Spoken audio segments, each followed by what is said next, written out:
Word থেকে আমরা রাজনৈতিক প্রোগ্রামে যাইতাম। আজকে আমাদের সামনে প্রায় 1000 নেতা কর্মী দাঁড়ায় আছে। এটাই হচ্ছে আমাদের সেই সময় যে 10 জন 15 জন মানুষ আমরা রাজনীতি করছি তারই আমাদের আন্দোলনের ফসল। সেজন্য আজকে আমাদের কাছে খুবই ভালো লাগতেছে যে আজকে 28 নং ওয়ার্ডে কখনোই ভাবি নেই এত বেশি নেতা কর্মী নিয়ে আমরা প্রোগ্রাম করার সুযোগ পাবো।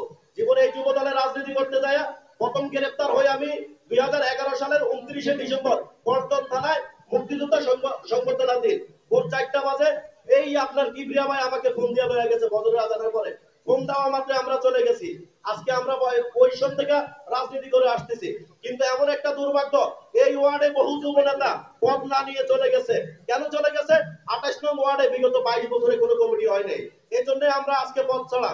যদি আজকে 28 নং ওয়ার্ডের যুব নেতাদেরকে বলে যে আপনারা সাবেক পদ দেখান, আমরা পদ দেখাইতে পারবো না। আমার বক্তব্য আমি সংক্ষিপ্ত আকারে শেষ করতেছি।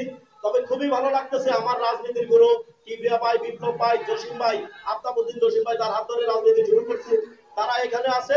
আরো ধন্যবাদ জানাচ্ছি শাহজামান বাবু ভাই এবং সালামত খান, সজীব ভাই, অপু ভাই যারা আমাদেরকে রাজনীতি করার সুযোগ দিছে।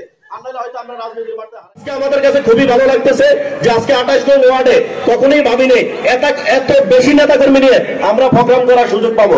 জীবনে এই যুব দলের রাজনীতি করতে যায় প্রথম গ্রেফতার হয়ে আমি 2011 সালের 29শে ডিসেম্বর পল্টন থানায় মুক্তিযোদ্ধা সংবর্ধনা দিন ভোর 4টা বাজে এই আপনার কিবরিয়া ভাই আমাকে ফোন দিয়ে লয়ে গেছে বদরের আজানের পরে। ফোন দেওয়া মাত্র আমরা চলে গেছি।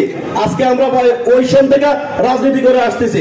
কিন্তু এমন একটা দুর্ভাগ্য এই ওয়ার্ডে বহু যুব নেতা পদ না নিয়ে চলে গেছে।